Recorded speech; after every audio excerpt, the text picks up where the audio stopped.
আর দুনিয়াতে কেউ নেই। এই জন্য ভাই, রমজান মাসের রোজাগুলা আল্লাহ পাক যেন আমাদের সবাইকে আদায় করা, সঠিকভাবে আদায় করার তৌফিক দান করে। রমজানের একটা রোজার বদলে, একটা মানুষ রমজানের একটা রোজার বদলে যদি সারা জীবন রোজা করে দেয়, তবে রমজানের একটা রোজার দাম হবে না। রমজানের একটা রোজার দাম কত? আর এই রোজা নিয়ে কত মানুষ মস্কারা করে, ঠাট্টা করে, বিদ্রুপ করে। আল্লাহ যেন তাদের হেদায়েত দান করেন, বলেন আমিন। আজকে জোহরের নামাজ হয়েছে, আসরের নামাজ হয়েছে, মাগরিবের নামাজ হয়েছে, এশারের নামাজ হয়েছে, ভোরবেলা ফজরের নামাজ হয়েছে, 5 ওয়াক্ত নামাজ হয়েছে। কি বলেন, ঠিক কিনা? এক ওয়াক্ত ফরজ নামাজের দাম, এক ওয়াক্ত ফরজ নামাজের দাম কত বাবা? কিতাবের মধ্যে বয়ান করা হয়েছে এক ওয়াক্ত ফরজ নামাজের দাম সারা জীবন ভরে তুমি যদি নফল আদায় করো, সারা জীবন, কয়দিন?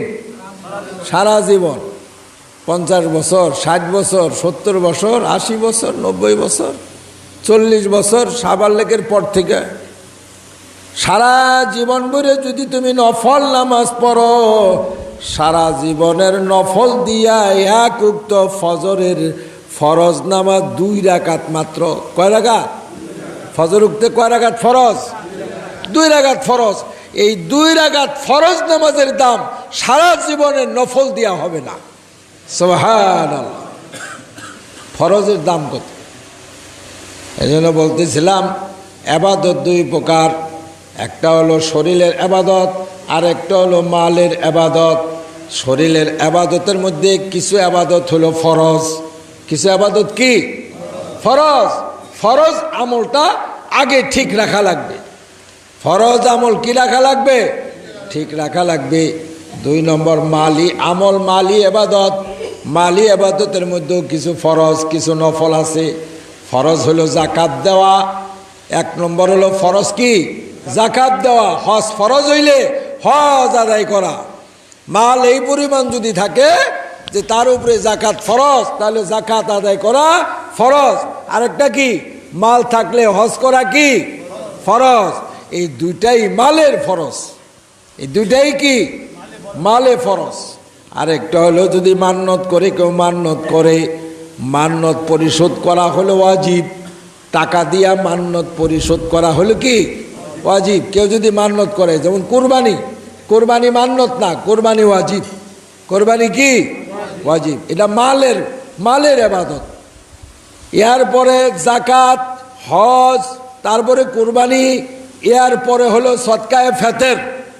সদকায়ে ফেতরা রমজান মাসে রোজাদারের জন্য না, শুধু সমস্ত মুসলমান ছোট বড় সকলের জন্য ফেতরা। যারা মালদার তাদের উপরে সদকায়ে ফেতর ওয়াজিব। সদকায়ে ফেতর আদায় না করলে, যাদের তৌফিক আছে সদকায়ে ফেতর আদায় না করলে বাবা, তাদের রোজাটা আল্লাহর দরবারে কবুল হবে না। এটা হলো মালের ইবাদত। তাহলে মালের ইবাদত কিছু হলো ফরজ, কিছু হলো ওয়াজিব, আর কিছু হলো কি নফল। নফল কি? আজকে রাত্রেও যেমন নফল ইবাদতের মধ্যে নফল আছে, মালের মধ্যেও কি নফল আছে। যেমন সদকা করা, দান করা, মসজিদে মাদ্রাসায় গরিব মিসকিনেরে, এতিম অসহায় রে, এইভাবে বাবারা মাদ্রাসার তালিব ইলমকে, আলেমদেরকে সদকা করা, দান করা, গোপনে গোপনে দান করা, এটা নফল ইবাদত। আল্লাহ যেন আমাদের সবাইরে তৌফিক দান করেন, সকলেই বলি আমিন। আজকে তো জানি ইবাদত হইতেছে, মালি ইবাদত কি আমরা সবাই নিয়ত করি। নগদ টাকা নিয়ে তো আর সবাই মসজিদে বা মাদ্রাসায় দরবারে আসে নাই ভাই। কারণ আজকে ওই সব জায়গায় এরকমভাবে শবে বরাত মসজিদে মসজিদে ইবাদত বন্দেগী মানুষ করতেছে। কি বলেন, ঠিক না? কিন্তু আমাদের ইচ্ছা ছিল কদরের রাত্রিটা যার যার মহল্লায় বাড়িতে করব। আর শবে বরাতরা পীরের দরবারে আইসা আল্লাহ ওয়ালাদের সাথে এই শবে বরাতরা করব, যাতে করে আল্লাহ তাআলা এই শবে বরাতের রাত্রের বরকত আমাদের পুরাপুরি দান করেন। সকলেই বলি আমিন। দোস্তেরা আমার, এই জন্য আজকের এই রজনীতে আমরা তওবা করব, দোয়া করব। আল্লাহ পাক কোরআন শরীফ বলছেন আদউনি আস্তাজিব লাকুম, বান্দা আমার কাছে দোয়া করো, আমি তোমার দোয়া কবুল করব। তারপরেও আপনার আল্লাহ তাআলা বলছেন দোয়া করতে হবে কিভাবে, সে ব্যবস্থাও আল্লাহ শিখাইছেন। ফালিয়াদহাকু কালিলান ওয়ালিয়াবকু কাসীরা, বান্দা বেশি বেশি কি করো, বেশি বেশি কম কম হাসো, বেশি বেশি কান্দ। কম কম হাসো, বেশি বেশি কান্দ। আল্লাহ পাকের কাছে কান্দার দাম বেশি, এই জন্য বেশি বেশি কান্দ, কম কম হাসো। আল্লাহ তাআলা আমাদের সবারে কানবার জন্য তৌফিক দান করুক। কান্দা যদি না আসে, নবীজি বলেন ফালিয়াবুকু কাসীরা, তুমি বেশি কান্দ। ওয়াবুকু ফালিয়াবুকু কাসীরা, যদি তোমার বেশি বেশি কান্দ, কান্দা যদি না আসে তাহলে কান্দার ভান ধরে আল্লাহর কাছে বলো। কান্দার ভান ধরো, কান্দা আসে নাই মুখটা বেজার করো, কান্দার ভাব ধরো, চোখে পানি আসে নাই চোখে পানি আনার একটু চেষ্টা করো। পানি আসে নাই, আল্লাহ পানি দিব, তুমি একটু চেষ্টা করো, একটু কান্দ। কার কাছে? আল্লাহর কাছে। চোখের পানি ফেলায় দোয়া করলে ভাই দোয়া আল্লাহর দরবারে কবুল হয়ে যায়। কাজে আজকে তো আমরা নফল নামাজ যে যতটুকু পারি আদায় করব।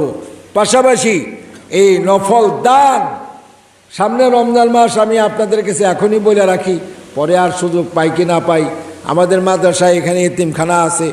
আপনারা জানেন, যারা যাকাত দিবেন, ফেতরা দিবেন, একটা অংশ আমাদের এই এতিমখানায় দিবেন ইনশাআল্লাহ। কি বলেন? চেষ্টা করবেন দেওয়ার জন্যে। যেই ফেতরা দিবেন, যাকাতের পয়সা দিবেন, বন্ধুবান্ধবরা দিবে, পারলে আমাদের মাদ্রাসার জন্য একটা অংশ আপনারা আল্লাহর হস্তে ব্যবস্থা করবেন, দিবেন। এটা হলো একটা। আর দ্বিতীয় নম্বর, আজকের রাত্রে নফল সৎকার, নফল দান, এটা হলো নফল দান।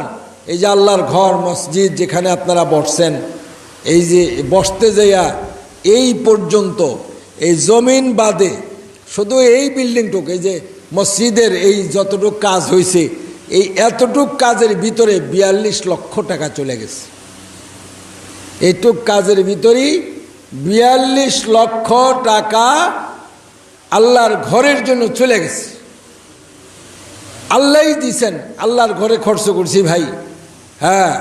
আমি তো নিজেও একটা বিল্ডিং, এই যে বিল্ডিং এনে হয়েছে, এই টাকা দিয়ে আমি যদি বিল্ডিং করতাম, এতদিন অন্তত আমাকে 2-3 তালা করে আলাইতাম নিজের জন্য। কি বলেন? কিন্তু নিজের জন্য তো কোনো বিল্ডিং এখন পর্যন্ত করি নাই, শুরুও করি নাই। আমার কয়েকজনে কিছু টাকা আর নিজের ঘর করবার লেগে কিছু টাকা দিবার চাইছে। মসজিদ মাদ্রাসায় তো আল্লাহর বান্দারা দেয়, কিন্তু আমার নিজের ঘরের জন্য কিছু টাকা পয়সা দেওয়ার জন্য কিছু মানুষ তৈরি হয়েছে। কথা বুঝেননি? তৈরি হয়েছে না, অলরেডি একজনে কিছু টাকা দিয়েই দিছে। মাশাল্লাহ, প্রায়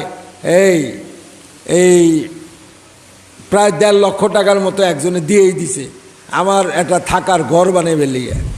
ওই নিজের থাকার ঘর নাই ভালো রকম, ওখানে বসলে ইন্দুর ঢুকে, চিকা ঢুকে। এই জন্য আমার ঘর বানিয়ে লেগে একজন আল্লাহর বান্দা 1,40,000 টাকা দিয়ে রাখছে। কিন্তু আমি এখনও ইঞ্জিনিয়ার প্ল্যান দিছে, কিন্তু আমি এখনও সেই নিজের ঘরের কাজ শুরু করি নাই। কথাটা বুঝতে পারছেন নি? এই নিজের ঘরের কাজ কোন সময় করবো কন? আল্লাহর ঘরের কাজই করে সারা বাড়ি না। আবার এই যে টাকা দেয়, হে কয়ে দেয়, এটা আপনার ঘরের জন্য, এটা মসজিদ মাদ্রাসায় কিন্তু খরচ করেন না। আরও বেশি দিছে। তারপরে আরও কিছু, আরও 2-1 বেশি না, 2-1 মানুষে কিছু টাকা নিজেদের ইচ্ছা করে। আমি জীবনে আমার নিজের ঘর বাড়ি করার জন্য কারো কাছে টাকা চাই নেই। নিজের বাড়িতে ঘরে টাকা খরচ করা মুবাহ। নিজের বাড়িতে ঘরে টাকা পয়সা খরচ করা কি মুবাহ? মুবাহ বুঝেননি? মুবাহ কারে কয়? মুবাহ কারে কয়? মুবাহ হইল যার কোনো সোয়াবও নাই, গুনাও নাই, সেই কাজের নাম হলো মুবাহ। মুবাহ কারে কয়? যার সোয়াবও নাই, গুনাও নাই, দুনিয়াও পাইব না, আখেরাতেও কিছু পাইব না। দুনিয়াতে পাইব একটু ঘরের ভিতরে এসি মিসি লাগাইয়া কোনো রকম একটু শান্তিতে কয়দিন ঠান্ডার মধ্যে থাকতে পারবো, কথা বুঝেননি? কিন্তু আখেরাতে এর জন্য কোনো অংশ নাই। নিজের ঘর বাড়িতে টাকা পয়সা খরচ করা এটা কি? এটা কি মুবা? মনে রাখবেন, মুবা কাকে বলে? মুবা কারে কয়? যার কোনো সওয়াবও নাই, গুনাহও নাই, কথা বুঝছেননি? এই জন্য আমার জীবনে এমন নিয়ত ছিল, যাই আল্লাহ আমি বিল্ডিংয়ের নিচের থেকে মরতে চাই নেই, এরকম আশাও আমার ছিল না। কিন্তু এখন এমন একটা অবস্থা সৃষ্টি হয়েছে আমাদের মধ্যে থেকেই যে হুজুরের একটা দরকার, একটা রুম দরকার, একটা থাকার একটা রুম, যাতে একটু ভালো মতো থাকতে পারে। আমার ঘরে মিয়া এই যে মাদ্রাসা হেদিন দেন কি অবস্থা, ভয় কোথায়? মাদ্রাসায় পরশু দিনকা চুর ঢুকছে। আচ্ছা চুর ঢুকলো কেমনে? 4 তলার ছাদে তালা লাগাইছি, 3 তলায় তালা, 2 তলা নিচতলায় ছাত্র থাকে, 3 তলাও খালি।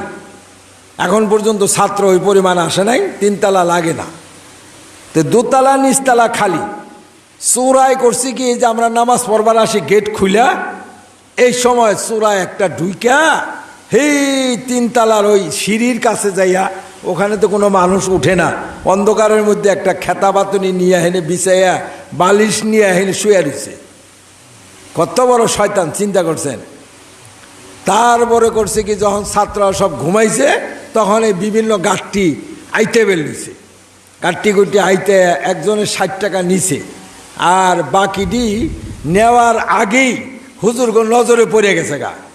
যখন হুজুরগণ নজরে পড়ে গেছে তো প্রথম করছে কি, যাইয়া ছাত্রগুলোকে শুইছে, ছাত্রর ভাব ধরিয়া ছাত্রগুলোকে শুয়া পড়ছে। আমি এতদিন পর্যন্ত কই, আরে এইভাবে এত চুর মাদ্রাসায় এসে টাকা পয়সা মোবাইল চুরি করে নেয় কেন? এখন দেখি এই চুরাই এইভাবে ঢুকছে। ঢোকার পরে যখন নাকি হুজুররা টের পাইছে, পরে যখন ধরবার গেছে না, এই তো চোরা গেট খুইলা, মানে গেট কোনো রকম লাগাই থইছে, ও বুদ্ধি করেই রয়েছে, গেট গুট খুইলা তারপরে শুরু করছে আর কি।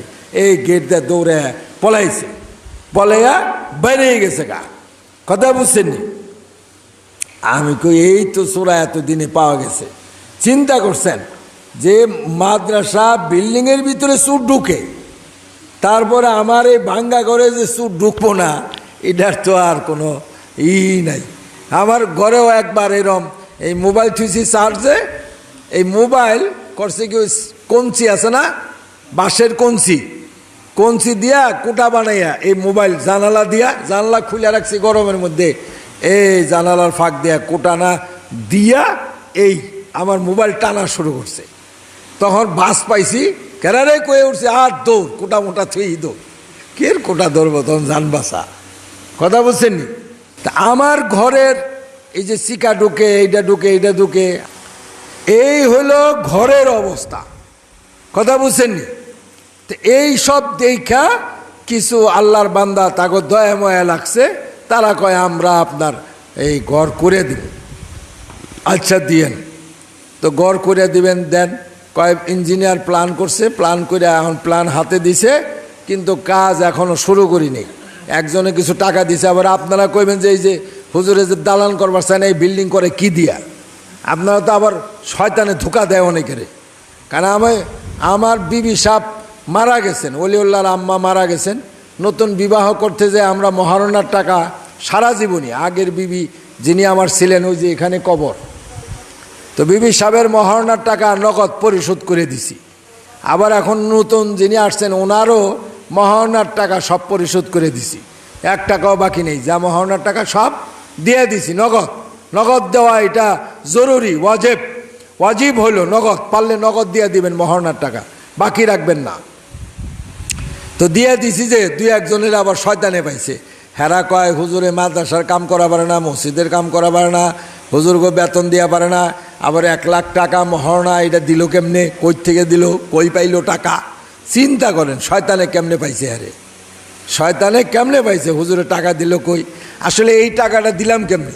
আমার একজন মুরিদ আল্লাহর বান্দা, ওই নিজেই 1 লক্ষ টাকা মহারণার টাকা ও নিজেই দিয়ে দিছে, আলহামদুলিল্লাহ কর। আমি জায়গা বেচা, জমিন বেচা দিই নেই, কারণ মুরিদ তো বিভিন্ন ক্লাসের আছে। আর এই শবে বরাতের মাহফিল, এখানে দাওয়াত দিছি, আমরা প্রচার করছি, অনেক মানুষের বলছি, সবাই আসতে পারে নাই। কাজেই ক্লাস ভিন্ন ভিন্ন আছে, কথা বুঝছেন নি, সবকও ভিন্ন ভিন্ন, আর আল্লাহও দিব ভিন্ন ভিন্নভাবে, কথা বুঝছেন নি। আল্লাহ সবারে সমান দিব না, কি সবারে সমান দেয়? কথা কন না কেন? সমান দেয়, তাহলে সবাই মেম্বার হইতো না, সবাই চেয়ারম্যান হইতো। আর সবারে সমান দিলে সবাই এমপি হইতো। কে বলেন কথা ঠিক না? তাও হয় নাই। তো সব কিছু মিলা এই ঘর করার জন্য এইভাবে নিয়ত করছি। যাই হোক, আল্লাহ যদি তৌফিক দেয় হবে, না হলে নাই। এটা নিয়ে জোরালো দাবি নাই। আসল দাবি হলো আল্লাহর ঘরের জন্যে। আল্লাহর ঘর করতে এইটুক কাজ করিয়া 42 লক্ষ টাকা গেছে গা। কত গেছে? 42 লক্ষ টাকা চলে গেছে অলরেডি। এখন বাকি এই কাজ করতে আরও কিছু টাকা লাগবে না? আপনারা দেখতেছেন চোখের সামনে, আরও কিছু টাকা দরকার আছে না নাই? বা এই যে ওয়াজ শুনতেছেন, যত নফল আমল আছে, নফল আমলের মধ্যে সবচেয়ে উত্তম নফল আমল হইল ওয়াজ। উত্তম নফল আমল কি? ওয়াজ। এই যে ওয়াজ, আল্লাহর হস্তে যেটা বলা হয়, আল্লাহর হস্তে শোনা হয়, এক একটা কথার জন্য 1 বৎসর নফল ইবাদতের সওয়াব পাওয়া যায়। কাজী এই যে ওয়াজ শুনতেছি, মনে করেন না যে আমরা ওয়াজ শুনে ভুলই করতেছি। যারা নামাজ পড়তেছে তারাই মনে হয় জিততেছে, না। যারা নামাজ পড়তেছে, শুধু নামাজ পড়তেছে, তারাই জিতে না, বরং আমরাই জিততেছি। এরকম আলেম আমাদের এখানে তো সব সময় আমরা পাই না। কে বলেন ঠিক না? কাজী ভাই, যে মসজিদের বাকি কাজ, আল্লাহর ঘরের কাজ করতে হবে, এগুলা আমাদেরই করতে হবে। দিব তো আল্লাহ, চেষ্টা আমাদের। কি বলেন কথা ঠিক না ভাই? ঠিক। তো আল্লাহর ঘরের জন্য এই বাকি কাজ পূরণ করতে, যে বাকি কাজ অপুরারে পুরা করবেন, আল্লাহ পাক তাকে আখেরাতে তার অপুরাকে পুরা করে দিবেন। এই জন্য ভাই, এই যে অপুরা কাজগুলো রয়েছে, এই জন্য আপনাদের কাছে আমার আবেদন, প্রত্যেকেই যার যার সাধ্য অনুসারে, আজকে নগদ, শুধু তা নগদ যা পারবেন কিছু করবেন। আর বাকিতেও আপনারা যদি নিয়ত করেন যে আমি 5,000, 10,000, 20,000 টাকা দেব, অনেকেই নিয়ত করে, আমরা কিন্তু তাদের কাছে তাগাদা দেই না, কারণে তাগাদা দেই না, টাকার জন্যে কোনো তাগাদা নাই। খুশি খুশি যদি বলেন যে হুজুর আমি পরে টাকা দিব, আল্লাহ তৌফিক দিলে ইনশাল্লাহ, এরকম যদি কেউ থাকেন তো বলতে পারেন যে হুজুর আমি আল্লাহর ঘরের জন্য টাকা পরে দিব। যা দেন, দিতে চান ইনশাল্লাহ দিবেন। কে এরকম আছেন কেউ যে পরে কিছু টাকা দিবেন? 2,000, 5,000, 10,000, 20,000 বা 2,000, 1,000, যেরকম পারেন। এই আজকের এই শবে বরাত উপলক্ষ করেই আল্লাহর ঘর মসজিদে কিছু দান করা ইনশাল্লাহ করবেন। আল্লাহ তৌফিক দেয় কোন, আমিন।